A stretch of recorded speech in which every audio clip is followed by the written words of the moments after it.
Hello viewers, এখন চলে আসলাম বাংলাদেশের সবচাইতে গুরুত্বপূর্ণ একটা রোগ নিয়ে, যেটা সচরাচর সবচাইতে বেশি হয়ে থাকে।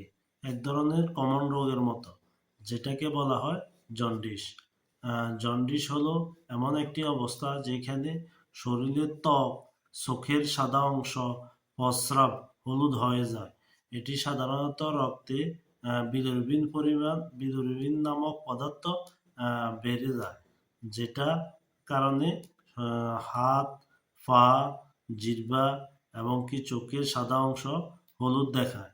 এই হলুদ দেখানোর কারণে যেটা রক্তের মধ্যে বিলিরুবিন পরিমাণ বেড়ে যাওয়ার কারণে এই হলুদটা প্রকাশ পায়। এখন আসি জন্ডিস কেন হয়।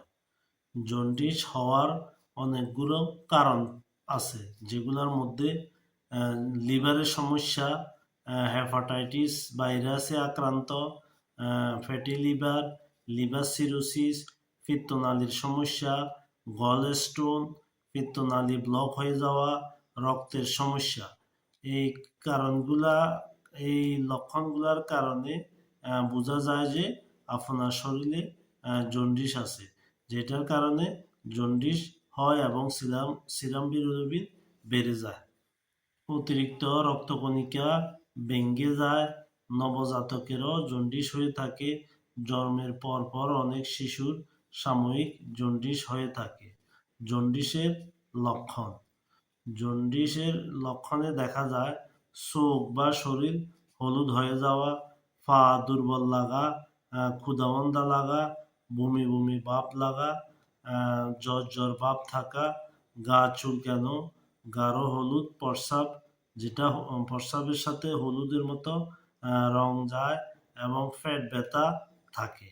এগুলা থাকলে মনে হয় যে জন্ডিসের লক্ষণ পাওয়া যায়।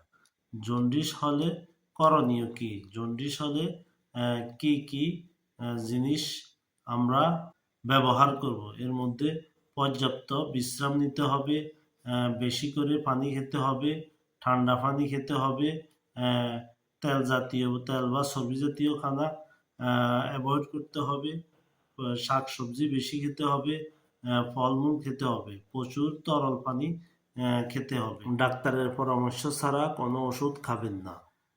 অতিরিক্ত এখানে লিভার ফাংশন টেস্ট করতে হবে এবং যে সমস্ত পরীক্ষাগুলো করা দরকার এগুলো পরীক্ষা করতে হবে।